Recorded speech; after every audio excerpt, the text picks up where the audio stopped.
Então, Milton, Hum, primeiro eu queria agradecer você por estar aqui conosco. A gente vai usar um pouco você hoje aí, com a sua experiência, a sua bagagem já na silvicultura nacional, grande conhecedor dessa cultura. Admiro muito você também. Você mora aqui perto de mim, aqui no Tocantins, aqui no Peixe. E eu estou aqui em isso mesmo. Porangatu, nós estamos perto. E a gente vai usar você um pouco hoje, viu, Milton? Trocar umas ideias. À vontade. Você tem uma vasta experiência aí na silvicultura.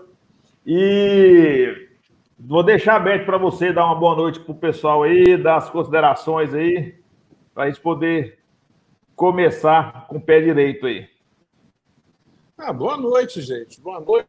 Estou aqui para ajudar vocês com um bom senso e vendo o aspecto prático do dia a dia no campo, de como deve ser uma cultura silvicultural. Porque, veja bem, se vocês pensam que existe uma receita de bolo para uma cultura, e falar isso para vocês não está falando uma verdade absoluta. Porque não existe receita de bolo. Tudo depende do que você quer e de onde você quer chegar. Então, daí você tem que refletir e tirar suas conclusões para fazer as coisas certas. Porque, infelizmente, no ramo florestal, nós não temos o direito de errar. Porque um erro vai refletir daqui a 20 anos, quando a gente for colher. E esse erro é irreparável. Então, o que eu quero dizer para vocês é que a cultura florestal ela tem que ter, antes de tudo, um bom planejamento. O planejamento florestal, na minha visão, veja bem, que aprendi mais na CENIBRA do que em qualquer outra faculdade, ou qualquer outra escola, ele é fundamental.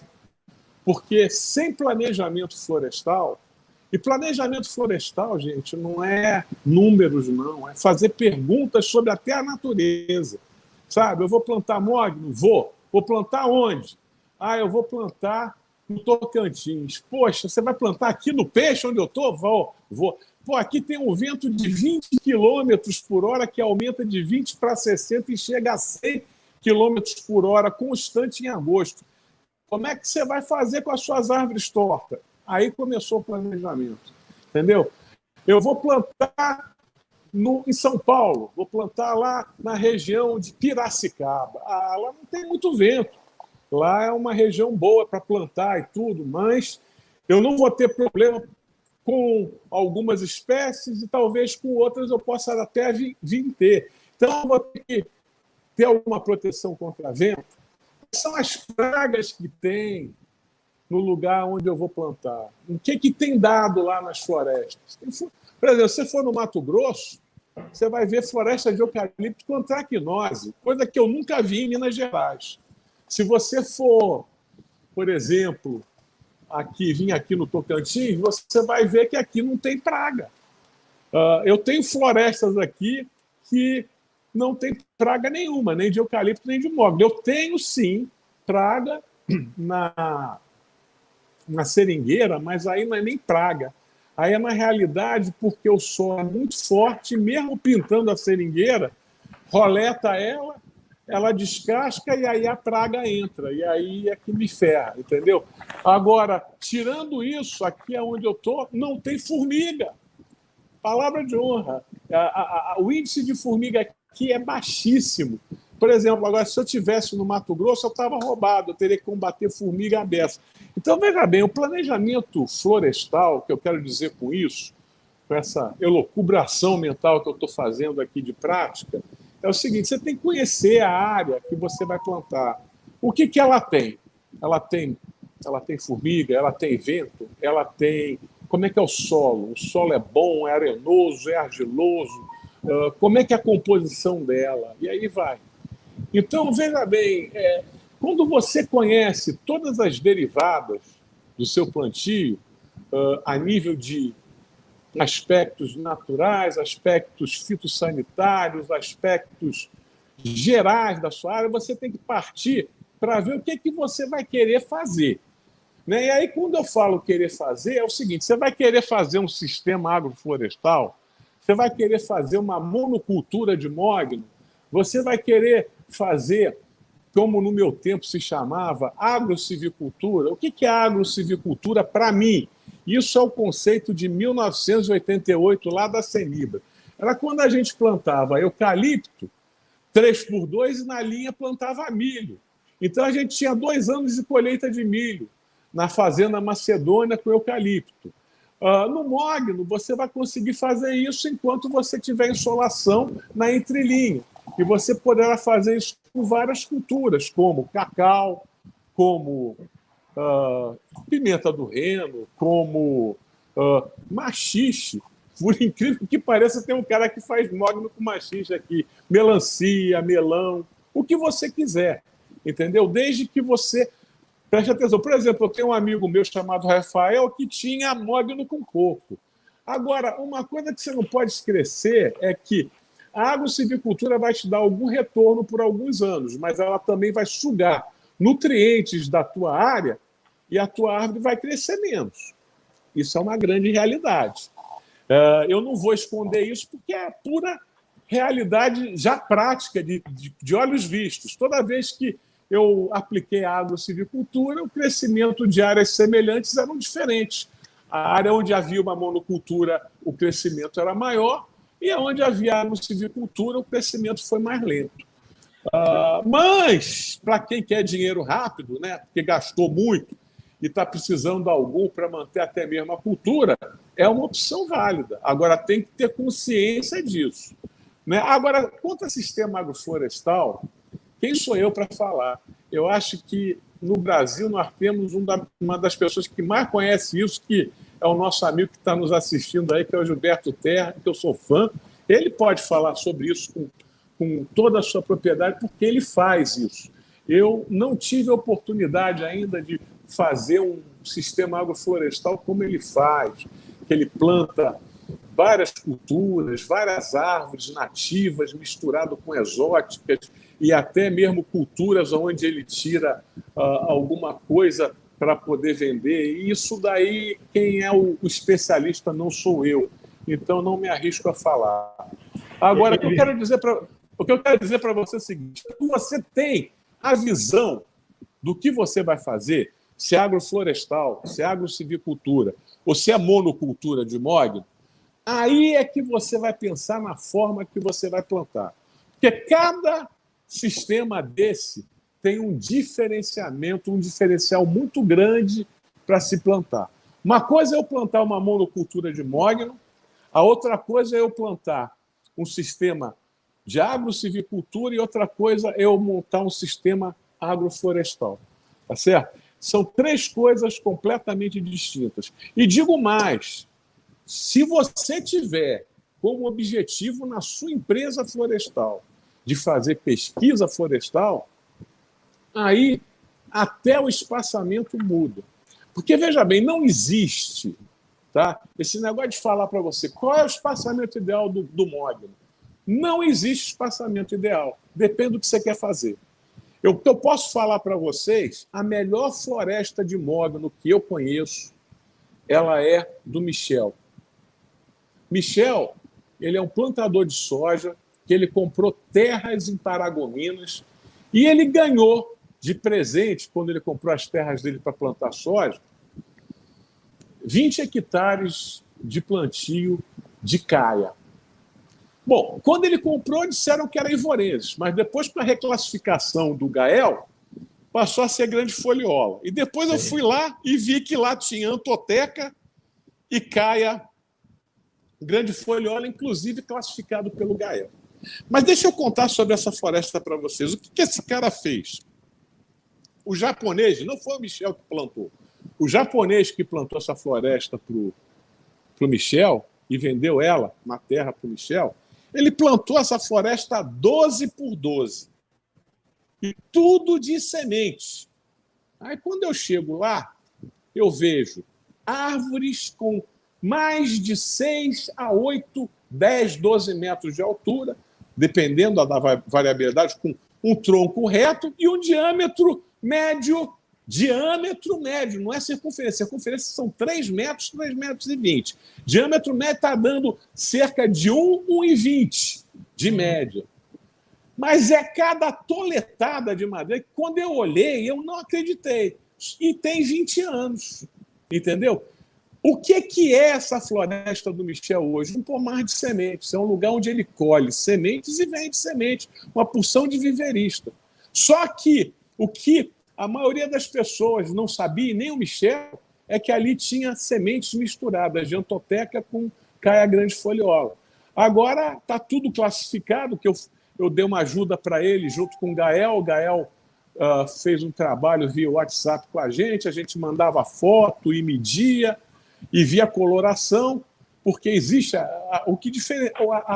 as espécies de caia mais difícil de você diferenciar é a caia grande folhola da caia Antoteca. Mas a Antoteca é verdadeira, porque a Antoteca ela foi subdividida em oito espécies.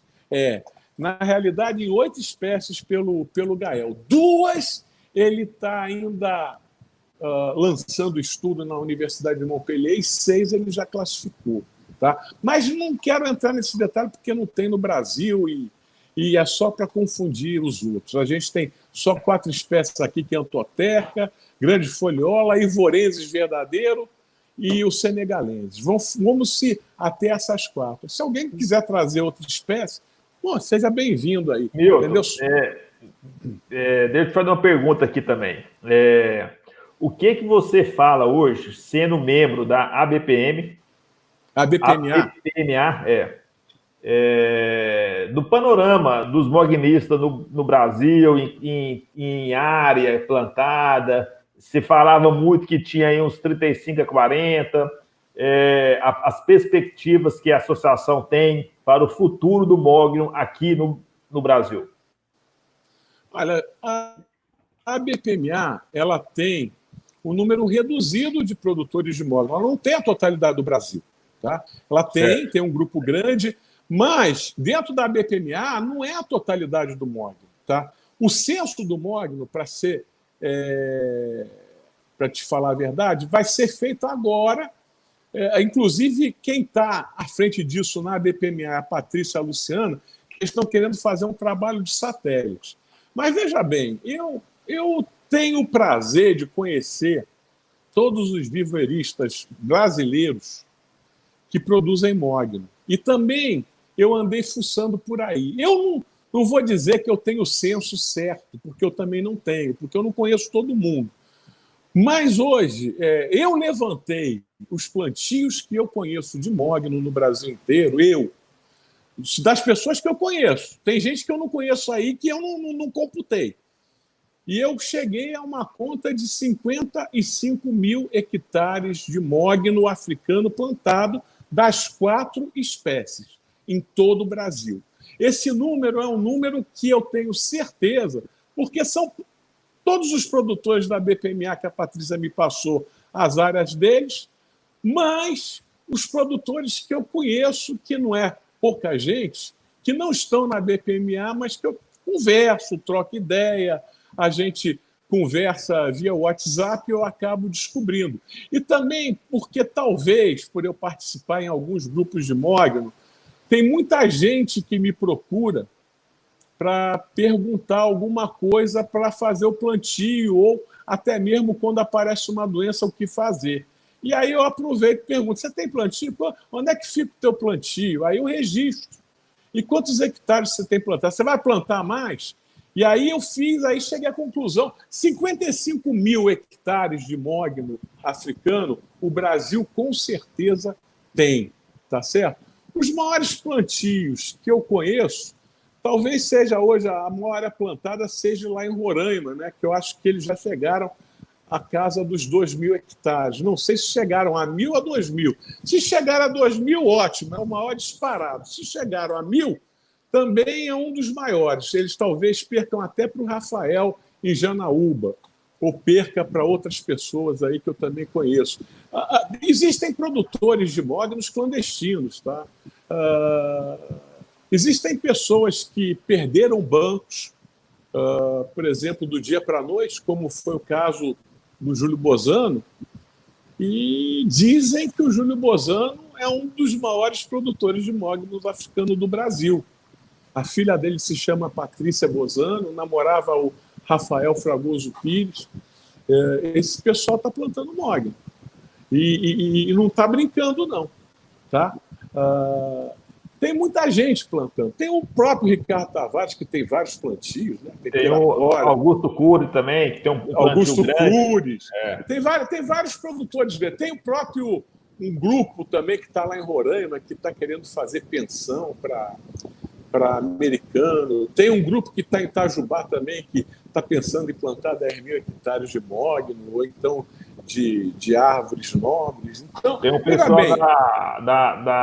da Radix também, que está com um projeto interessante. Grande, Radix. O próprio Paulo tem bastante mogno, o Paulo da BPMA. Ô, Milton, e uma outra questão também, assim, de divulgação, que tem umas 2 semanas, né, que saiu aquela reportagem no Globo Rural. Ela realmente ajudou a divulgar mais ainda essa cultura no Brasil, né, e dá uma palhinha para a gente aí dessa reportagem que teve no Globo Rural no domingo. Olha, eu vi, gostei. Eu diria que a reportagem ela foi feita em 2 partes. Tinha o pessoal da BPMA, onde o Ricardo falou com muita propriedade, mostrou as peças que ele mandou fazer nos marceneiros, mostrou lá os animais que ele mandou esculpir em mogno, mostrou que ele fez aplicação de mogno em armário, em até mesmo lambri e em mesas. Mostrou, né? Mostrou a utilidade para que veio o mogno. Mostrou as florestas deles, mostrou florestas com espaçamento de 6x6 e 10x10. As florestas de espaçamento maior, se vocês repararam na filmagem, as árvores estavam mais ou menos tortas. Por quê? Porque quanto maior espaçamento onde tem vento, entorta a árvore. São florestas, por isso que eu falei do planejamento florestal. Tem vento, faz barreira. São florestas que, para ser plantadas antes, tem que se pensar. Ele não sabia disso na época, tanto é que ele fez como teste. Ele plantou um talhão pequeno, sim, mas o vento entortou as árvores. Significa que ele vai perder madeira? Não, não vai perder madeira. Mas também não vai tirar... Não é que ele não vai perder madeira. Ele vai ter madeira, mas ele vai perder bem mais do que se tivesse retinho, claro. Então, veja bem, por isso que eu falo, planejamento florestal é tudo. Porque quando você conhece áreas antes, você pode prever os problemas que vão acontecer na floresta, né? E eu gostei também da parte do Paulo. O Paulo está fazendo um desbaste. Eu estou gostando das soluções encontradas na associação para desbaste. O Rafael, que já fez desbaste, teve sucesso em fazer diversas criações com a madeira de desbaste, como biombos, como até coisas para banheiro, entendeu? E ele teve não é que ele teve o lucro, porque ele não colheu a floresta, mas o aproveitamento rendeu alguma coisa, deu um retorno, entendeu? Sim, sim. Então, veja bem, eu, como profissional, se eu tivesse que plantar madeira nobre, eu jamais plantaria uma madeira nobre com espaçamento onde desse desbaste. E eu vou dizer por quê. Eu não plantaria por quê? Porque se você faz um desbaste da madeira, você está colhendo uma madeira mais fina. E essa madeira mais fina, se ela não for aproveitada para ser móvel, ela vai ser vendida como lenha. E aí você bagunça o valor da tua madeira. Porque se você vender um dia mogno como lenha, mas depois, quando você vender para móvel, o pessoal no mercado, não, mas ela custava tanto lá. Aí até você educar o pessoal, mostrar que a madeira é grossa, que o valor agregado dela é complicado. Eu vejo isso como um tiro no pé comercial. Agora, se você é pesquisador, você tem que plantar adensado, porque você não está procurando a madeira final, você está procurando a melhor árvore. Então, quanto mais árvores para você selecionar, melhor para você. Mas isso no caso de pesquisa. e em plantios pequenos. Agora, quem é produtor, ele já tem que buscar o espaçamento final. Tá? Eu vejo hoje, veja bem, espaçamento ideal não existe, mas pelo que eu vi no Michel, se você perguntasse para mim, Milton, você plantaria uma floresta 12 por 12? Plantaria, com certeza. Só que ano passado eu plantei. Eu não plantei nem 12 por 12, nem 8 por 8, nem 6 por 6. Eu plantei 10 por 10. Sabe por quê? Porque eu fiz a seguinte conta: 100 árvores por hectare. O que vai acontecer com 100 árvores por hectare? Se elas estiverem com 20 anos, com a mesma altura do Michel, de 6 metros e 1,20 de diâmetro, eu vou ter o quê? No mínimo 600 a 800 estéreos por hectare, que, dividido por 2, vai dar de 400 a 300, metros cúbicos. Eu estou reduzindo 50% de perda, de 400 a 300 metros cúbicos de madeira sólida. Bom, se acompanhar o preço da teca no Brasil, que está a 4.000 metros cúbicos, eu consegui 1.200.000 no hectare com 100 árvores. Agora, tem ciência para plantar essas 100 árvores? Tem. Você vai plantar isso igual eucalipto? Você é louco. Vai pegar isso, vai pegar a maquininha e jogar, ou vai pegar a matraca e enfiar? Não.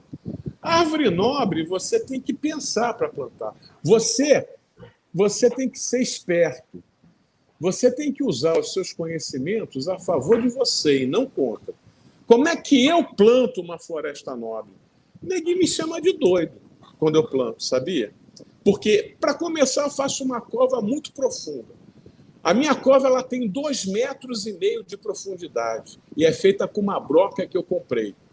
Para começar, ela tem 80 centímetros de diâmetro.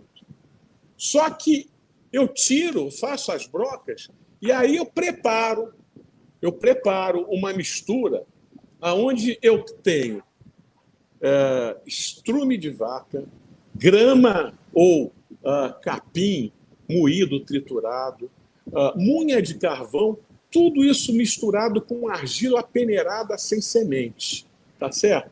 Aí depois eu faço essa mistura através de pesagens e de amostragem, ela conter, pelo menos no seu corpo geral, ela tem que ter, no mínimo, 1% dos 4 micronutrientes, que é zinco, cobre, boro e manganês. Tendo 1% desses elementos, eu fico satisfeito. Se conseguir botar 0,5% de molibdênio, fico satisfeito demais. 5% de enxofre nessa mistura é muito bem-vindo. 2,5 a 3 de cálcio e mais ou menos uns 2,5 ou 3 também de magnésio, bem-vindo. E 10 NPK. 10 de nitrogênio, 10 de potássio. Se eu conseguir fazer isso e o resto for a mistura, depois eu só trabalho numa coisa, Rodrigo. Eu começo a ajustar o pH dessa mistura para ela ficar próxima de 6. E eu faço isso em grande quantidade. Aí o que eu faço? Eu tampo a minha cova com essa mistura, toda curtida, para ela não queimar a raiz da muda, e isso é um segredo meu profissional, e aí eu planto a árvore em cima dela. Eu estou dando comida para essa árvore, sabe para quanto tempo? Para uns 10, 15, 20 anos. Entendeu? Então eu estou tranquilo a nível de nutrição dessa árvore. Agora, vale a pena fazer isso? É trabalhoso? É. Vale a pena fazer isso? Vale. Por quê? Porque eu só tenho 100 árvores por hectare. Se eu tivesse um plantio 3x2, eucalipto, que fosse 1.667 árvores por hectare, eu jamais faria isso. Eu ia pegar a matraca e ia plantar e depois adubar, como todo mundo aduba. Agora, uma floresta nobre, onde eu estou usando um espaçamento 10 por 10, onde eu tenho 100 árvores por hectare, eu jamais vou me dar o luxo eu vou me dar o luxo de plantar cada árvore com todo o carinho que eu tiver. Por quê? Porque eu quero daquela árvore aquela árvore para me vender e não para mim ganhar dinheiro, porque eu vou estar morto lá, né? Mas para o meu filho, né, quando chegar aquela idade boa dele, ele namorar a Gisele Bündchen, e aí por diante, só pé para cima, porque é o que vai acontecer, entendeu? Então, o que eu vejo é o seguinte, tudo que você faz em silvicultura tem que ser pensado. Se você fosse plantar adensado, esse sistema não seria bom. Mas quando você planta 10 por 10, são 100 árvores por hectare, vale a pena fazer. 100 covas com broca, sabe quanto tempo eu levo para fazer? 1 hora. Em 1 hora eu fiz as 100 covas, com a broca que eu tenho no trator acoplado. Perfeito. Ô, Milton, realmente tem ainda muitas... há muito se discutir ainda a esse respeito. Ô, Milton, me fala um pouco da sua experiência aí no Tocantins, que você, pelo que eu sei, eu já passei um dia para visitar aí, só que eu não te encontrei aí, você estava pro campo. Sobre as 3 espécies que você plantou aí, senegalense, grande foliola e o ivorense verdadeiro.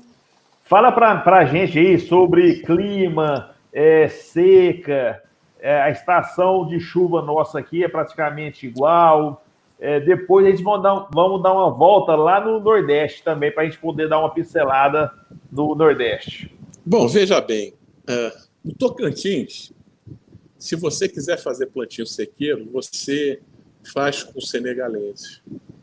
Porque o senegalenses é resistente e realmente aguentou o tranco aqui no Tocantins. Eu tenho um problema sério aqui. Eu tenho um vento constante de 60 quilômetros por hora que começa no final de maio e vai até o início de setembro. 60 quilômetros soprando do lado da minha mudinha lá, que vai entortando minha muda. Eu preciso fazer barreira para plantar, só que eu não fiz. Então, hoje, eu estou escorando a maioria das árvores que estão entortando, estou tutorando. Por quê? Porque senão eu não vou ter madeira. Se não eu vou ter madeira torta, eu vou perder na tora. E graças a Deus, eu tenho a vantagem aqui de ter uns 1.200 hectares de eucalipto. Então, e já tenho eucalipto na segunda rotação. E eu fiz com 2 fustes, não fiz com uma. Então, eu elimino uma fuste e faço a escora. Então, para mim, isso sai barato, porque eu tenho plantio de eucalipto. Ficaria muito caro para quem não tem isso. Então, eu posso usar desse recurso. Agora, quem está aí de fora tem que pensar nisso antes e fazer a barreira, porque senão fica caro. Agora, o que eu vejo é o seguinte, eu não plantei 3 espécies aqui, eu plantei 4. Eu tenho antoteca, eu tenho grande foliola, eu tenho ivorenses verdadeiro e eu tenho senegalenses. O senegalenses, ele vai bem aqui, ele vai sequeiro. O problema é que o senegalenses, ele é uma cultura que exige muita poda, tá certo? E se você não tomar cuidado com ele, ele cresce e também ele fica muito suscetível ao vento e você tem que fazer a barreirinha também para proteger ou então estaquear, entendeu? Outra coisa, eu planto senegalenses de como é que se diz, semente. Tudo meu é semente. Eu não acredito ainda no clone, porque eu acredito que, por mais que tenham falado aí que já conseguiram clone, me desculpa, meus amigos, mas não foi isso que eu aprendi na Senibra. Eu fiz o melhor. Eu, quando era assessor do superintendente da Senibra, eu fiz o melhor clone do Brasil, junto com minha equipe de pesquisa, que é o Senibra 10. É um clone que ganhou só 128 prêmios em todo o mundo. Veja bem, então eu sei muito bem o que é um clone. Como é que eu posso chegar e dizer que o pessoal fez clone de mogno se não completou um ciclo da cultura? Entendeu? Não posso. Entendeu? É pegar o melhoramento genético e jogar no lixo. Entendeu? É pegar os cientistas que estudaram o melhoramento genético e dizer que eles não servem para porcaria nenhuma. E isso eu não vou fazer por respeito à ciência. Agora, o que eu quero dizer para você é que eu jamais plantaria clone também pelo seguinte. Primeiro, porque para mim não existe o clone. Segundo, porque eu já ouvi casos no campo de gente que plantou clone e, devido à raiz do mogno não ser pivotante do clone, deu pinta preta e a árvore caiu. Tá certo? Eu já vi isso 75 hectares, mais ou menos, de floresta com 7 anos de mogno, tombada por causa de pinta preta, porque era clone e pegou na raiz. E tudo que o cara plantou de semente não deu pinta preta. E aí, o que eu falo? Eu vou incentivar os outros a plantar clone? Se eu vi um negócio desse? Só se eu for doido. Eu não vou fazer isso. Eu visitei, eu vi. Então, eu sei o que eu estou falando. Então, eu não gosto de discutir, porque tem muita gente que faz propaganda de clone, vende clone, tudo. Mas eu não gosto. Eu nunca enganei ninguém na minha vida, não vai ser agora. Porque, veja bem, eu sempre tenho um lema. Eu jamais vou levar o que eu sei para o túmulo. Eu vou dividir com todo mundo. Agora, eu nunca vou enganar ninguém numa informação. O que eu vi, o que eu constatei, eu vou falar. E eu não estou querendo prejudicar ninguém, nem fazer merda com ninguém. Eu estou falando a verdade. Eu estou falando o que eu vivi. E é esse o orgulho que eu tenho da minha vida profissional, de falar o que eu vejo, o que eu vivi, o que eu fiz. Entende? Então, o que eu quero dizer para você é o seguinte: o clone é uma coisa que, infelizmente, eu não recomendo ainda. Agora, eu recomendo você, sim, selecionar sementes de melhores árvores e plantar. Isso eu recomendo, porque a tendência é dar boas árvores. Não quer dizer que vai dar boas árvores. Por exemplo, veja bem, eu vou dar um exemplo clássico para vocês de genética, mas vamos sair do mogno e vamos para a cultura de cavalo. Um dos maiores corredores de corrida no Brasil foi um cavalo chamado Chubasco. Ninguém ganhava desse cavalo em 1.600 metros. Ele era filho de 2 pangaré e foi um dos maiores cavalos que apareceu por aqui. Explica isso. E o melhor cavalo que apareceu no Brasil tinha uma linhagem maravilhosa, que era filho de 2 célebres galeões. Um se chamava Fort Napoleon, que era francês, ganhador do Arco do Triunfo, não sei das quantas, e outro era ganhador do Derby de Epsom, a mãe dele. Então, deu um Itajara, que foi um baita de um cavalo que se acidentou e depois não correu mais. Então, veja bem, genética é uma coisa muito curiosa, porque às vezes é da pior árvore que sai a melhor árvore. E esse é o exemplo que eu dou do Chubasco, o cavalo que saiu de 2 pangaré. Como também sai das 2 melhores árvores cruzadas, como foi o caso do Itajara, que foi o maior cavalo de todos os tempos que o Brasil conheceu. Então, veja bem, genética é uma coisa muito curiosa. Agora, fazer um pomar de sementes com árvores excelentes é a meta de todo mundo. Agora, o clone é uma coisa interessante? Porque o dia que você tiver um clone de mogno selecionado, sem problema de raízes, e outra coisa, se realmente se confirmar nas pesquisas que as sementes, o enraizamento do clone chama a pinta preta, e a única solução disso vai ser fazer propagação da mesma planta por enxertia. Vamos pegar uma muda de semente, não sei de quê, ou talvez da própria espécie. Tem gente hoje que, na BPMA, que me surpreendeu. Na última live que teve na BPMA, eu vi um produtor que ele fez todas as mudas do plantio dele com a base de senegaleses, e ele enxertou grande foliola, uma árvore muito boa que ele conheceu.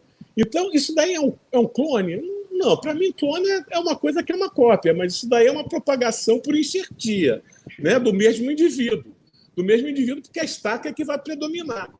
Bom, então o que eu quero dizer para você é o seguinte: o cara fez isso. E sabe, agora a gente vai conseguir nesse plantio, onde ele plantou a base com as raízes de senegalense e colocou a estaca da melhor árvore que ele viu de grande foliola, se ela é resistente à seca, porque o senegalenses Será que quando você coloca raízes de senegalese numa estaca de grande foliola, ele fica resistente à seca? Não sabemos, mas é uma pesquisa. E esse cara nos proporcionou isso. Entendeu? Então agora nós vamos ver. Os plantios dele já está com 7, 8 anos também, em Goiás. Eu já alertei o meu parceiro, que é o professor Evandro, de Lavras, para ver se acompanha. Já pedi para a Patrícia dar verba para ele acompanhar esse plantio lá, para a gente saber o que vai dar isso daí. Então, veja bem, nós vamos ter, o dia que a gente tiver um clone, aí muda tudo. Porque aí a gente vai ter espaçamentos maiores, árvores maiores, e vamos ter resultados melhores, entendeu? Então, por isso que eu falo, sabe, você chegar a dizer, eu tenho um clone, você tem, mas você não sabe a história dele. Você sabe a história dele até 5, 6 anos. E se lá no final ele pegar uma praga violenta que você não sabe e tudo foi embora? Né? Eu me lembro que quando eu comecei a fazer clonagem, em 1900 e... Quando que eu entrei na Senibra? 88, 89. 85 eu entrei como consultor na Senibra. 88 eu entrei como assessor do superintendente. E aí ele me deu toda a pesquisa florestal para me acompanhar como se eu fosse o superintendente. Eu era assessor do superintendente florestal e do presidente da Vale do Rio Doce também, para assuntos florestais de toda a Vale. Então, o que eu fiz? Eu acompanhei toda a pesquisa da Senibra, mas toda, entende? Então, o maior medo dos nossos sócios, que eram japoneses, porque a Senibra era 51% da Vale e 49% da JBT, que é um consórcio de empresas japonesas que faziam celulose. O maior medo do japonês, eu me lembro muito bem, até hoje, eles chegavam na reunião, você vai botar tudo igual, né? Aí depois paga, morre tudo, o japonês perde dinheiro, né? Eu falo, é isso mesmo, né, Takahashi? Você tem toda a razão. E é verdade. Então você não pode arriscar. Clonagem não é brinquedo. Clonagem é uma coisa muito séria. É uma coisa que tem que ser muito pesquisada. Você tem que conhecer o seu clone sobre vários aspectos: resistência à seca, resistência a vento, resistência a pragas e doenças, resistências a praga de solo, resistências a luz solar lateral, que às vezes racha a madeira e propicia a entrada de fungos e mata a planta, principalmente se for o fungo do gênero Botriodiploria, que seca a árvore da noite para o dia, sem dó e sem piedade. Então, você tem que conhecer muita coisa de um clone. Então, sabe, quando uma pessoa, para mim, chega no viveiro e fala, eu vou te vender um clone, eu falo, pô, legal. Eu falo, fica com ele para você, eu prefiro semente. Eu não quero clone, porque o cara não fez o clone. O cara está querendo, infelizmente, me falar uma conversa que não vai entrar dentro de mim, porque um clone é uma coisa elaborada. Agora, uma árvore com um leve melhoramento genético é um potencial clone se essa árvore que é clone for plantada e passar por todos os estágios no ciclo. Não quer dizer que o trabalho desse cara se joga fora. Ele é arriscado de plantar. Mas ele poderá também passar por todas as fases e ser um excelente clone. Você está entendendo? Então você está jogando no escuro. Você está jogando no escuro. É isso. É essa a verdade. Sem dúvida. Eu queria falar. Não, pode concluir. Não, até me pedir. Não sei o que está falando. Teve um relato, Milton, que você relatou no grupo que a gente é em comum nesse grupo, sobre o ivorense verdadeiro aí no Tocantins, aí no começo da seca. Relata aqui pra gente aqui que ele está aguentando mais aí a pancada em comparado com as outras. Sim. Sim, você está dizendo o que botou, que fez a propagação da estaca de uma árvore boa no enraizamento de senegaleses, é isso? Não, das 4 que você plantou aí... Tá. Agora você me lembrou. Beleza. Só para lembrar o pessoal, gente, aqui no vídeo está aqui, ó, Na Sombra das Árvores, Facebook. Esse é um grupo que o Milton coordena, tá? Só informação sobre árvore, e caiu a conexão dele, ele deve voltar novamente. Vamos aguardar ele aqui.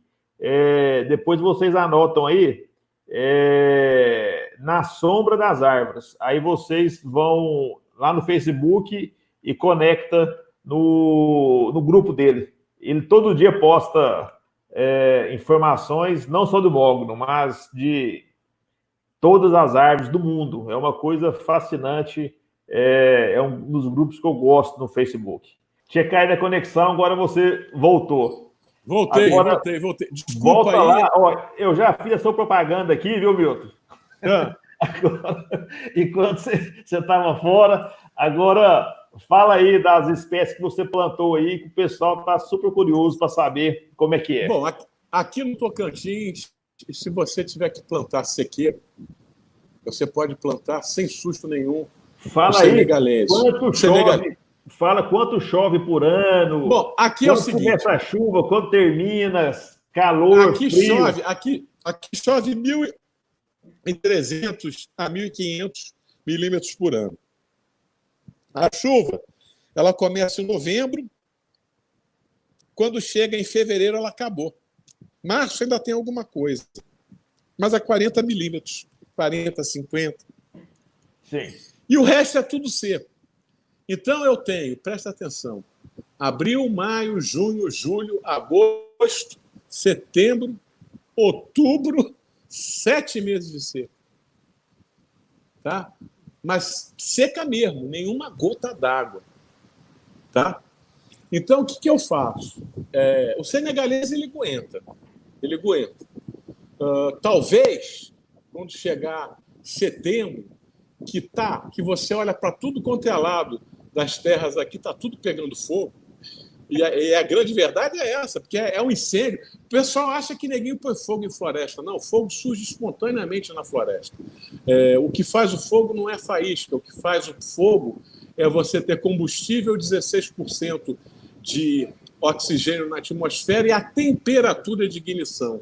E essa temperatura de ignição, quando é atingida no combustível, ele pega fogo, independente de ter faísca, isqueiro, qualquer outra coisa. Isso é uma coisa que ninguém sabe. Então, quando chega em setembro, você não me deixa mentir, é fogo para tudo quanto é lado aqui na nossa região. E aí é o seguinte, talvez, o senegalês ele tenha que ser, vamos dizer assim, ele tenha que ser irrigado. Mas aí você vai irrigar ele muito poucas vezes, com pipa, jogando, vamos dizer assim, uns 40 litros de água por semana e ele vai resistir. Mas isso numa aberração da natureza, porque ele aguenta bem. Aguenta. Agora, veja bem, você sabe o que me surpreendeu, cara? Foi o Ivorensis verdadeiro. O Ivorensis verdadeiro, a muda é sofrida para sair, cara. É a muda mais difícil de fazer. Mas acontece o seguinte, eu fiz 2 testes de plantio. Eu deixei umas mudas envelhecerem e deixei outras mudas com 4 meses, igual eu faço as outras, justifiquei e levei para o campo. Você sabe que deu certo? Eu plantei umas mudas feias para burro. Elas penaram no início, penaram, mas acontece que eu plantei no período onde tinha mais chuva. E ela pegou a chuva toda. Rapaz, essas mudas estão boas, tão bonitas, tão vigorosas, estão muito... Até agora eu não irriguei. Eu já estou... Veja bem, eu estou março, abril, maio, eu estou entrando no 4º mês da seca. Eu não joguei uma gota de água ainda no meu Ivorensis verdadeiro. E outra coisa, você sabe o que eu mais gostei? A rigidez do tronco. Apesar... talvez seja mais fino do que a do grande folhóleo da Antoteca, mas sabe que o vento bate e ele volta? Ele não fica, ele não vai, ele não entorta, ele bate e volta. Eu gostei disso, dessa característica. Eu não sei se foi a rustificação que eu fiz na muda, ou sei lá, ou se foi a matriz lá que o Gilberto Terra me arrumou para eu plantar, que era muito boa, cara, que elas são rígidas. Elas não entortam. Se o vento bate, elas voltam e fica retinha. Então, eu gostei do Ivorensis. Eu estou ficando meio apaixonado por ele. Eu só não quero que a borboleta venha aqui, mas também não tem problema, que eu já descobri um remédio que mata lá na Europa, eu vou buscar. Agora, o grande folhóleo e a Antoteca, eles, se você quiser plantar aqui na região que eu estou, sem irrigação não vai. Com irrigação vai, fica bonito, meus plantios estão bonitos. Agora, sem irrigação, olha, eu deixei um talhão sem irrigar, eu perdi 50% do talhão. Mas isso foi teste, foi proposital. que era um resto de muda, e era um talhão. Eu falei, vou plantar aqui e vou fazer um teste de resistência seca com grande foliola e entoteca. Sabe o que aconteceu? Perdi mais de 50% das mudas. Não aguenta, não. Então, o que acontece? Onde eu plantei grande foliola e entoteca, eu já estou aplicando protetor solar e eu já estou irrigando. O que é protetor solar? Veja bem, talvez alguns de vocês não saibam o que é ou ainda não tiveram a intimidade de conhecer esse produto.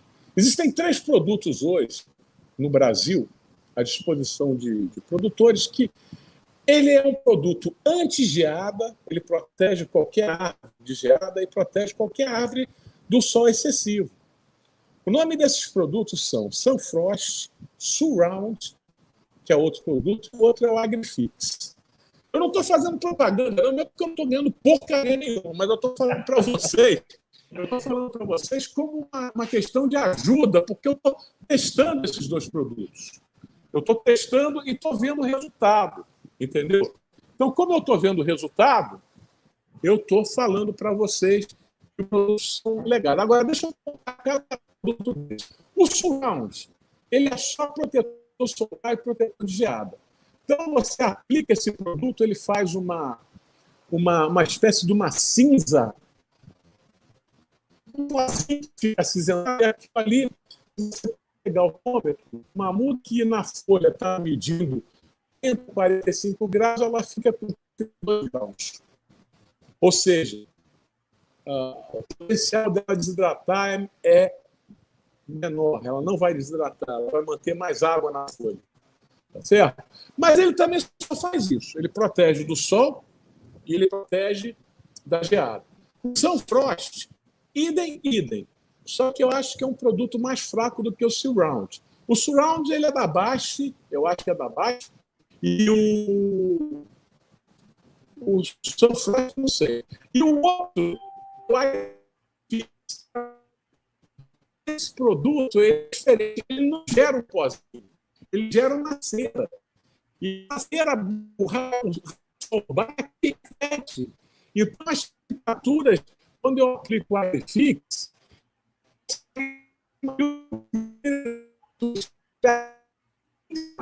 protetor anti-geada, ele é adubo foliar, cara. Então ele tem alguns nutrientes como eu agora não lembro assim não, porque eu não sou de decorar dessa forma, e eu gostei de usar esse produto, entendeu? Eu gostei de usar. Então, qual é a minha tática para enfrentar esse período de 4 espécies aqui no topo? Os senegaleses, eu vou deixar correr até setembro. Na hora que tiver está tudo congelado, que está tudo pegando fogo, eu vou ver como é que está o senegalês para ver se eu vou jogar um pouquinho de água com pipa ou não, que talvez nem precise. O grande foliola e a antoteca, eu já estou aplicando o protetor solar. A aplicação de um protetor solar dura de 15 a 30 dias, dependendo do grau de sereno que você tem na tua área, né? Porque quem tira o protetor solar é a água que vem do céu sob forma de sereno. Se não tiver sereno, ele vai durar pra caramba. Se tiver sereno, ele vai durar pouco. E aí, já estou aplicando o protetor solar e estou irrigando. Tá? Estou dando média de 40 a 50 litros por cova por semana. E, por incrível que pareça, o Ivorensis eu ainda não irriguei e não apliquei protetor solar. Nós já estamos março, abril, maio, junho. 3 meses e meio. 3 meses e meio de seca. Falta eu enfrentar 3 meses e meio. O Ivorensis está resistindo bravamente. E o vento bate nele e volta. Então, eu estou ficando feliz com o Ivorensis, cara. Ficando feliz mesmo. Então, respondi a pergunta do que eu vi. A nível de crescimento, o que cresceu mais foi o senegalense. Em segundo lugar, o que cresceu mais foi a antoteca. Em terceiro, o grande foliola. E em quarto, o Ivorensis. Mas não tem diferença muito gritante, não. O maior pé de Ivorenses que eu plantei em novembro, ele está com 65 centímetros de altura. O maior pé de senegaleses está com 88, o de Antoteca 79 e Grande Folhola 77,4, mais ou menos isso. Pronto. Te dei o que está acontecendo. É isso aí que aconteceu. Aqui, Milton, eu plantei uma vez Grande Foliola e Antoteca, irrigado. Foi. Aí, no outro ano, eu plantei um pedaço de Grande Foliola e não irriguei. Morreu 100% delas, tá? Agora, o senegalense que eu planto aqui, eu nunca irriguei. E tá lindo, maravilhoso. A nossa terra aqui é muito boa também, tem uma qualidade muito boa e bem desenvolvido, tá, Milton? Mas bem mesmo. Né? As árvores nossas aqui estão bem bonitas, as senegalenses. Aí, Milton, seguinte, eu vou fazer umas perguntas aqui que o pessoal fez. Nós já estamos indo para 55 minutos, Milton, conversando. Você deve estar... Por mim, tudo bem.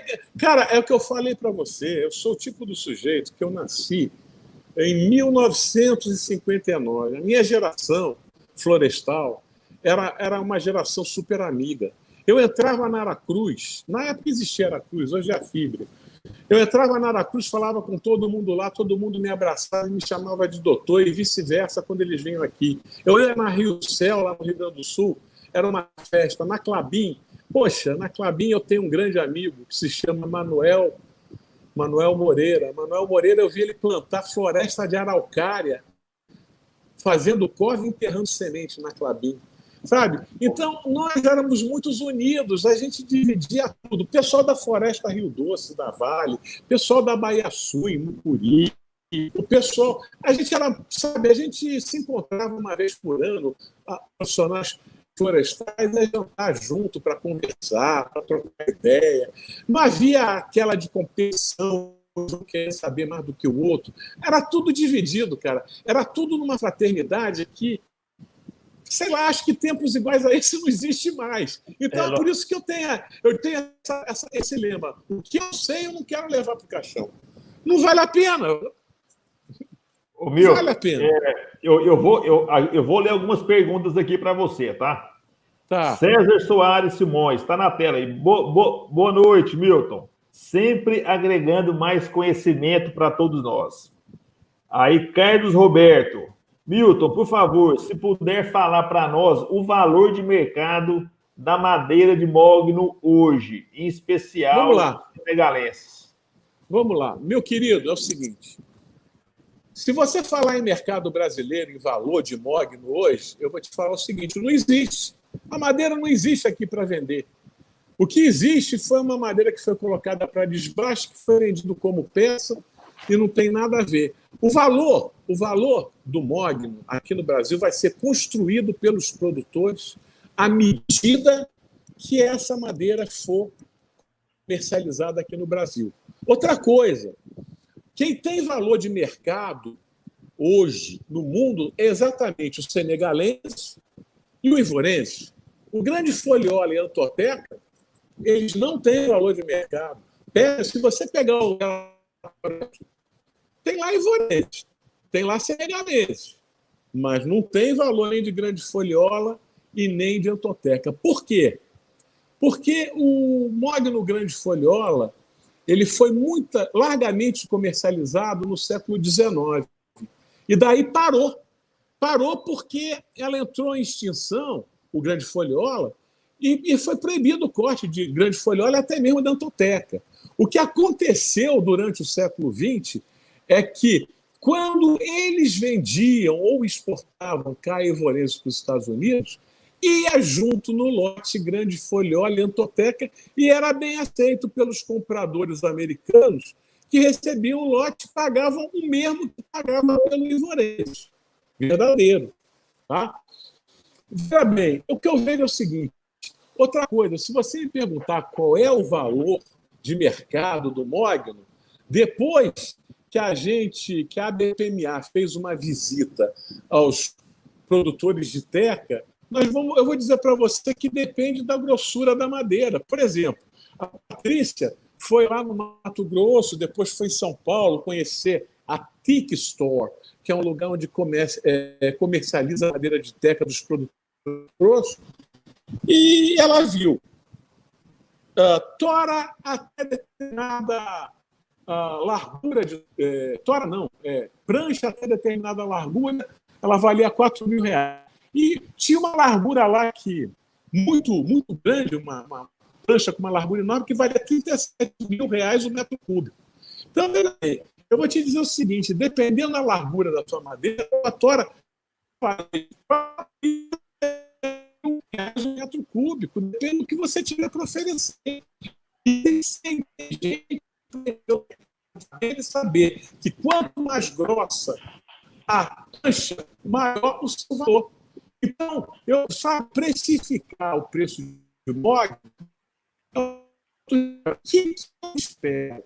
Eu espero, como madeira nobre, você faz que a Secretaria da Fazenda do Brasil, que tem uma lista de tudo que é comercializado no Brasil, precificado, quando o mogno entrar em comercialização, eu acredito que ele deve ter um preço de R$ 4.000 por metro cúbico.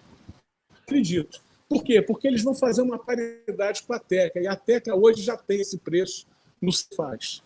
Tá? Agora, o mercado lá de fora é o preço mais variado. Tá? É o preço mais variado. Vocês têm que ver o seguinte, os 4 mognos eles são utilizados diferentemente. Tá certo? O senegalês ele vai ser um mogno que vai muito bem em pisos, porque ele é uma madeira dura, ele é uma madeira... Tudo que tiver aplicação de madeira dura, você pode jogar um senegalês. Por exemplo, se você quer fazer um projeto de lanchas, esquadrias, ou até mesmo, se você quiser, móveis mais avermelhados, porque você gosta da cor mais avermelhada, agora, se você quiser uma madeira macia, que pega qualquer cor e que pode fazer qualquer coisa, mas não pode ter aplicação dura, você pega o grande foliola. O grande foliola vai dar para... Olha, eu conheci um historiador na Inglaterra, o nome dele é David. Ele me disse que o mogno, a caia grande foliola, era a madeira predileta da Rainha Vitória na Inglaterra, que ela tinha móveis íntimos dela com essa madeira, que eram coisas que ela, sei lá, isso é a história lá da família real britânica. Eu não acredito assim porque ele não mostrou o livro, e eu sou um cara que eu só acredito lendo. Mas o cara é um historiador respeitado na Inglaterra, ele é de Londres, ele já escreveu vários livros, ele é formado em Cambridge. Então, sei lá. Então, isso é uma informação que todo mognista deve saber. A Rainha Vitória tinha predileção pelo cara grande foliola. O senegalês é a madeira mais comercializada e mais plantada na Austrália. Entendeu?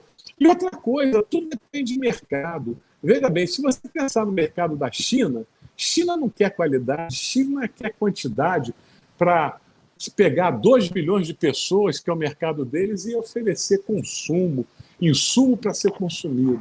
Estados Unidos já vai ter aquele pessoal classe AA, que faz aquelas piscinas maravilhosas, que faz aqueles deckings maravilhosos, que compram casas de 1, 2, 3 milhões de dólares, e aí eles já vão querer coisas mais finas. A Europa tem gente que está simplificando a vida e tem gente ainda que tem aquela cultura de monarquia, que gosta de coisa fina.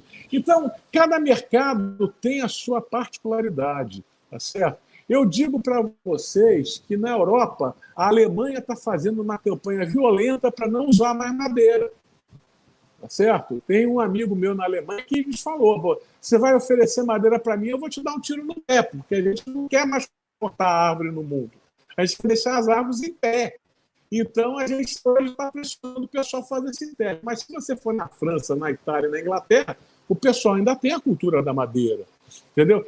Então, tudo é uma questão de como vai ser essa absorção ambiental daqui para frente.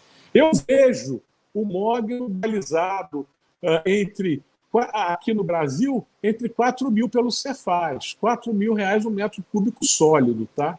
É isso aí que eu posso dizer. Ô Milton, o Adão aqui, ó. Milton, é possível de entrar no grupo do Mogno e se for, mandar o link. Tem um pessoal falando aqui. Outra aqui, ó. Gleibson. Entrar no grupo do Mogno? Que grupo do Mogno é esse? Não, eu acho que a gente falou de grupo que a gente participa, às vezes a pessoa achou que era algum...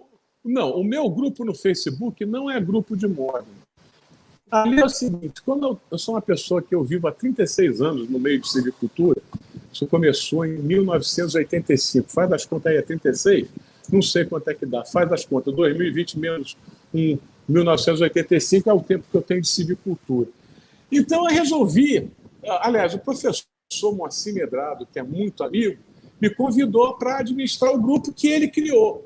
Então lá eu escrevo de várias árvores, eu escrevo de mogno, eu escrevo sobre faia, abeto, bordo, pinheiro, cipreste e outras árvores. Lá, até de fungo eu falo tudo que é relacionado à floresta. Então, por que eu dei esse endereço? Porque é um grupo no Facebook que está aberto a todo mundo, o administrador sou eu, quem aprova a entrada da pessoa, o professor Moacir.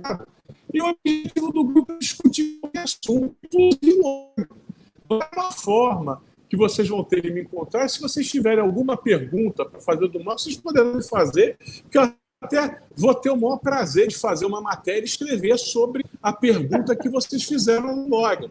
É um grupo, é só você digitar no Facebook, Na Sombra das Árvores. Vai achar o grupo. Aí vocês dizem que querem participar pela prova, não tem problema nenhum. E aí, se vocês quiserem perguntar, lá nesse grupo... Gente, nesse grupo tem tanta gente fera, mas tem tanta gente fera. A Andressa, eu acho que está no grupo, que é uma menina que é especialista em inventar em mogno, que eu gosto dela. Tem o professor Evandro, que faz melhoramento genético de mogno, que está lá. Tem o professor Leles de Viçosa. Tem o professor Amauri de Viçosa. Tem o grande Moacir Medrado, que, além da Embrapa, já fez vários trabalhos no Brasil com silvicultura. Ela tem tanta gente fera. Tem gente da Embrapa para Chuchu, tem gente do Serviço Florestal Brasileiro. Então, ali só tem fera. Entendeu? Eu sou um dos menores que tem ali. Ali só tem gente grande. Verdade. Então, não, mas é verdade. Eu sou um cara pequeno ali. Então, ali só tem gente grande, cara. Então, é um grupo que você vê. Outro dia teve um amigo meu, lá do Rio de Janeiro, que tirou uma foto de uma árvore na Lagoa Rodrigues de Freitas, postou lá. Em 15 segundos depois, tinha um tal de Sebastião Martins que classificou a árvore, disse o nome botânico, classificou a árvore toda. Lá o grupo é muito bom, porque tem botânicos, tem opção de gente. Então, eu recomendo entrar, porque lá as pessoas vão ter uma convivência comigo, porque eu posto a minha coluna lá todo dia. Emil, aqui eu segui. Aí, vamos seguir as perguntas aqui, porque tem muita pergunta, viu, Emil? Mas muita. Mano, não tem problema, eu não tô com sono, cara. Aqui, ó, Grandes, parabéns ao Milton e ao Rodrigo, excelente. Uma pergunta do Bernardo. Quero fazer minhas mudas. É interessante fazer as mesmas, Milton? Aí eu já vou emendar outra do Bernardo também. É um mogno com 5 anos, no caso. No caso, desbaste. Tem o mercado para vendê-la? Essas duas aí, para você dar uma pincelada rápida. Primeiro, o cara quer fazer a muda. É interessante? A muda, eu acho interessante pelo seguinte: a muda aclimatada no local do plantio, ela é uma muda que geralmente dá um percentual de mortalidade de 2% a 3%.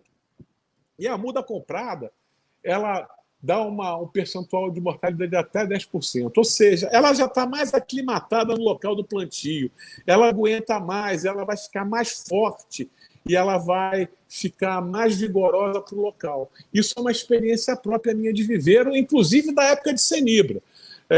Veja bem, na época quando eu plantava eucalipto de semente, que não tinha clone, isso lá em 1985, cara, a gente fazia 20 milhões de mudas. E a gente fazia as mudas todas no viveiro.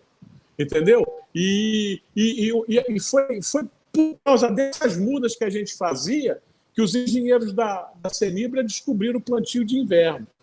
Mudas extremamente lignificadas que, quando plantadas na seca, davam para ser plantadas, e o plantio de eucalipto, quando vinha as águas, ficava maravilhoso e adiantado.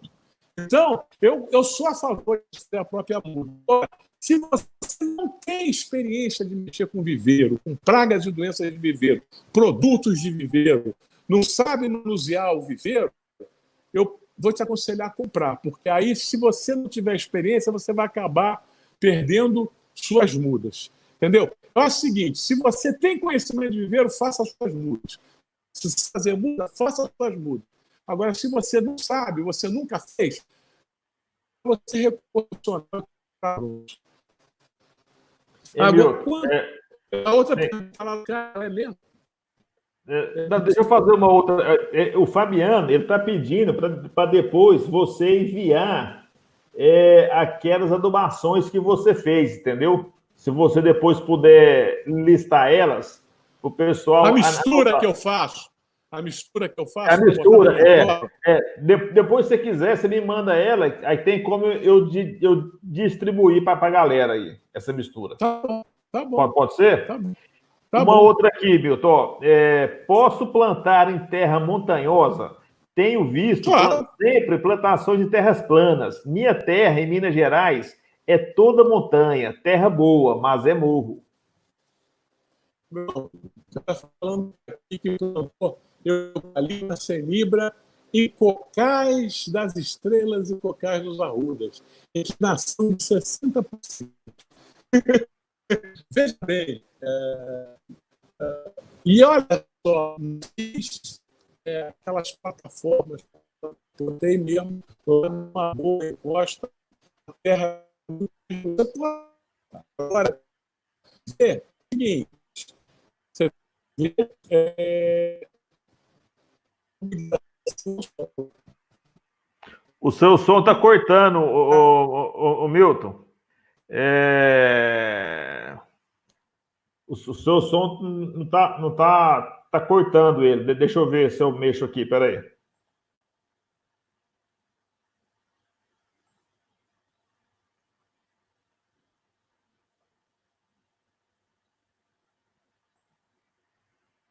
Só um minutinho, pessoal. Acho que deu uma travada lá no telefone dele.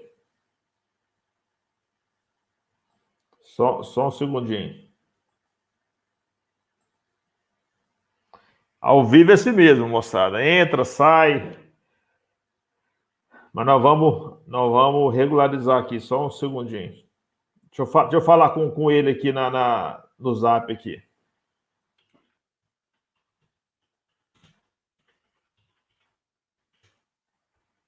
Só um segundinho. Aí, saiu. Vamos ver se ele volta novamente para a gente dar continuidade para responder as perguntas aí para todos vocês que estão aqui escutando a gente. Só um segundinho, meus amigos.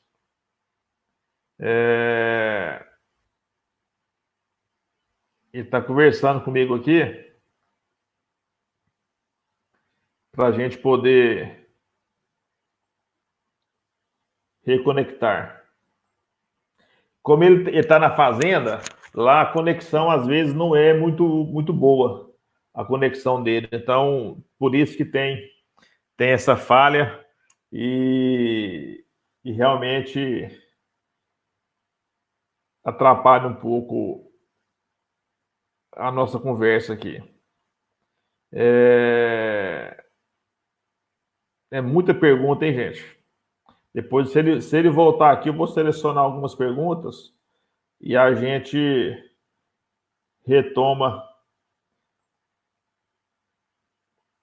Eu vou responder algumas aqui enquanto ele não volta, para a gente poder adiantar também, né? O Leonardo Brito perguntou aqui se o espaçamento 10 por 10 é propício para capim. É sim, viu, Leonardo? Mas se você puder plantar, tem que plantar no sentido do leste-oeste, para pegar sol e poder também se o capim crescer, né? Senão complica. O Antônio Teixeira aqui perguntando sobre aonde consegue mudas ou sementes. Estou em Baião, Nordeste do Pará. Depois entre em contato conosco, viu, seu Antônio? Para a gente poder te comunicar com mais precisão. O Fernando Borges, obrigado aí, Fernando, pela força. Cliente nosso lá do Ceará, gente finíssima, grande, vai ser um grande mognista lá do Pará, onde a gente conversa muito, troca muitas ideias e a gente cada vez mais avançando lá para o Nordeste. Lembrando vocês que semana que vem nós vamos ter uma live com o pessoal lá do Ceará, depois eu vou falar com vocês aí com mais precisão. Na quinta-feira agora, a gente vai ter uma live também com o Henrique Lima, um produtor lá de Maraú, ali perto de Ilhéus, onde planta mogno e cacau. O Saulo aí perguntando como que é a barreira. Então, Saulo, você pode fazer a barreira com eucalipto, tá? Plantar umas 3 linhas de eucalipto, da onde vem o vento, né? E ele segura o vento, tá? Pode fazer isso aí sem trabalho nenhum. Eu acho que aqui deve ter dado problema lá no celular do Milton, viu, gente? Mas vamos continuar aqui para a gente finalizar a nossa live. Já está 1h15. Agradecer ao Lino, achou interessante. O Antônio Teixeira, já assisti quase todos os vídeos. Deve ser nosso aqui. Ele é nota 1000. Obrigado, seu Antônio. Obrigado. O Elton. Tem um terreno no Rio Grande do Norte. Qual a melhor espécie do mogno para plantar? Então, Elton, nós vamos ter uma live com o Hilton, que ele plantou mogno aí no Rio Grande do Norte, tá? Aí ele plantou caias senegalenses. Tá muito bem, tá muito bonito as caias dele aí, tá ok? O Leonardo aqui, obrigado, Fernando. Pessoal, eu queria que vocês dessem um like aí pra gente, tá? Pra gente poder continuar essas lives nossas. Quinta-feira vai ter outra espetacular, eu conto com vocês. O Elton, que a questão do licenciamento, é caro quando tem que investir para plantar 1 hectare com licenciamento e tudo? Não, Elton, é barato. Por ser exótica, você não tem que fazer o licenciamento correndo, tá? Você pode fazer com calma, isso aí, você pode plantar primeiro, depois fazer o licenciamento, tá ok? O Fernando aí dando o Instagram dele, ó, rancho.canaã.aiuaba. Quem quiser seguir ele é um produtor lá do Ceará. Tá aqui o Rubens, senegalense só não cresce no asfalto. É isso aí, Rubão. Obrigado aí pela força. Então, pessoal, é o seguinte, nós vamos finalizar por aqui, e eu queria agradecer muito, né, a todos vocês por estar até agora aqui conosco. Já vamos aí 1h20, tá? Muito obrigado mesmo por toda essa audiência nossa. Hoje a gente bateu um pico aqui de audiência e isso nos faz cada vez mais trazer um conteúdo de qualidade para vocês aqui que nos seguem, que nos assistem. Muito obrigado mesmo, tá? Não esquece de dar o like aqui logo abaixo, tá? Essa live, provavelmente, nós vamos tirar ela do ar, tá? Então, agradeço aí a vocês por estar até agora comigo. Saudações florestais.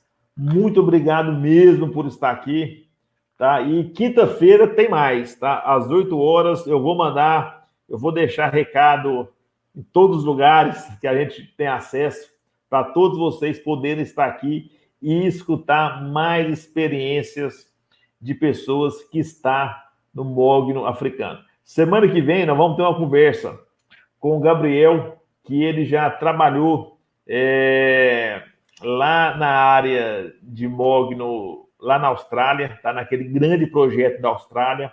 Então, semana que vem também vai ter ele lá. Ó, o Milton está voltando, gente. Ele apareceu para mim aqui, eu acho que ele vai apontar ali. Se ele apontar, a gente vai com ele para as considerações finais e a gente poder conversar mais um pouco. Eu vou guardar mais um pouquinho. Então, aí ele vai falar da sua experiência, ele vai falar o que ele viu lá, como que ele conhece, e vai passar essa experiência para a gente, né? Nós estamos aqui para poder aprender cada vez mais. Todo dia eu aprendo coisa nova, todo dia a gente aprende coisa nova, e isso faz parte para todos nós. Tá? Eu acho que o Milton não vai dar conta de conectar, viu, gente? Infelizmente. Deixa eu mandar um outro link para ele aqui, só para ver se ele dá conta de conectar. Só um segundinho, gente. Às vezes ele conecta com outro link e ele se despede de vocês aí. E ele despede de vocês. Tá indo aqui, vamos aguardar 2 segundinhos.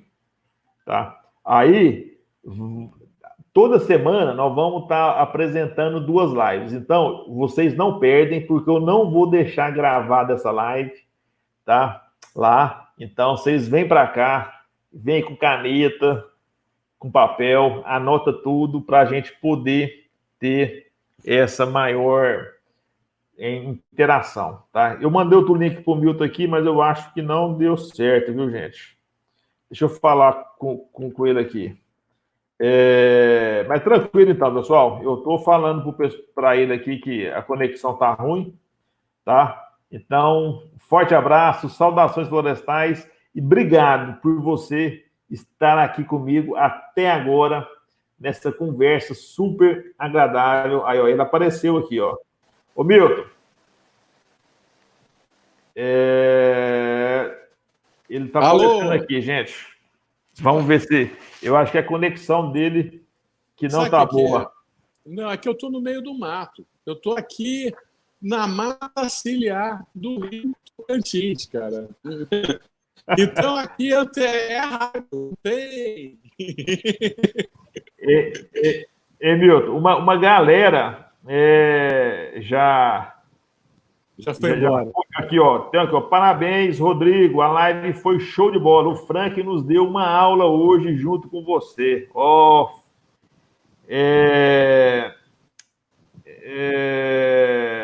aqui, ó, o Polo do Ceará, parabéns pela live, muito show, vocês são feras. O pessoal lá do Ceará. Milton, se você quiser fazer uma finalização aí para a turma, eu já despedi umas 3 vezes aqui, viu, Milton? Achando que você não ia voltar. Dá um agradecimento aí, dá uma pincelada final aí, que o pessoal está até agora, Milton, até agora te esperando aqui. Essa turma gostou mesmo de você. Você conseguiu segurar a turma aqui até agora, Milton. Um abraço. Dá uma pincelada para a turma aí. Não, é o seguinte, eu estou aí do que deve eu sou velho mesmo, eu não tenho mais do que 10 anos de vida. Eu não quero levar 36 anos de bagagem de cultura para o túmulo sem dividir com ninguém. Então, eu estou à disposição. Se quiser me procurar, sempre vai ter uma resposta. O que eu souber, eu sei. O que eu não souber, eu não sei. E se eu puder ajudar através de outro amigo, eu vou indicar outro amigo para vocês. Silvicultura no mistério é observar, olhar para as árvores e, de preferência, de vez em quando, você dá uma maluquinha e conversar com as árvores. Aí você vai entender que elas também estão vivas e estão lá, precisando, porque as árvores conversam com você. Conforme ela vai mudando, né, a cor do tronco, vai mudando a cor das folhas, conforme ela vai, as folhas vão mudando a textura, ela está falando com você. E você, com o tempo, observando, você vai saber o que fazer para chegar ao máximo da tua arte, em termos de rendimento, de cultura. Então, é isso que eu quero dizer para vocês. Para mim é um prazer estar aqui com vocês. Eu gosto disso. É a minha vida. Eu não sei fazer outra coisa, eu não sei isso. E falar de árvore, falar de cultura, falar de arte, para mim, é a coisa mais divertida que existe na minha vida. Um grande abraço para todo mundo. É isso aí, Milton. Eu que agradeço você, tá? Brigadão mesmo. Você não sabe o tanto que é importante isso para a gente disseminar cada vez mais informação. E o que eu gosto de você é a sua sinceridade, a sua humildade. Você fala o que sabe, não tem nada a esconder. Ah, isso eu não falo, isso eu não falo. Milton, parabéns mesmo. Qualquer hora eu vou tomar um café com você, tá, Milton? Eu estou com uma viagem programada aí para o Tocantins, eu vou te ligar antes, nós vamos bater um papo, tá? Daqueles aí e tomar um cafezinho quente aí do Tocantins. Pode vir. Combinado? Se você quiser dar as perguntas por e-mail, manda que depois eu respondo. Beleza. Eu mando sim, Milton. Obrigadão, viu? Fique com Deus aí, você e a família. E fique em casa, tá? Fique em casa, vamos aguardar mais um pouco aí os próximos capítulos, tá? Tá um abraço, bom, então. Fique com Deus. Um abraço pra você. Você também. Tá. Tchau, tchau. Tchau.